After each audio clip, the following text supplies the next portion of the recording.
Stóð í Vindeyga og hugdi ut í verðina. Børnini teir spældu her og fuglarnir tar sungu nær. Hon hevði mann, børn og lukku fann, ja í barminum ein eldur brann. Hugsaði så hon vis her, I eigi bæði børn og hvat havi til fingið mer, som heiðafuglur eigi. Teir og seint, nu at tåa rønt, I havi vevner munar langt og gløymt.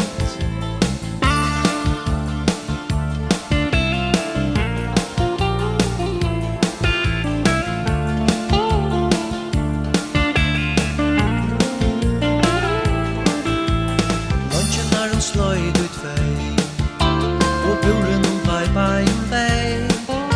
Hon kjøpte klei, kjøpte brei, og tøkte støya luja nei.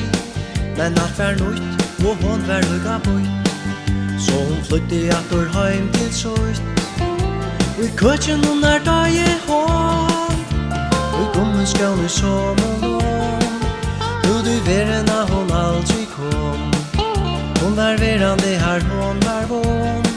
Hon var en sval som aldri rakk av mål, ein så stalig aldri nemur barn.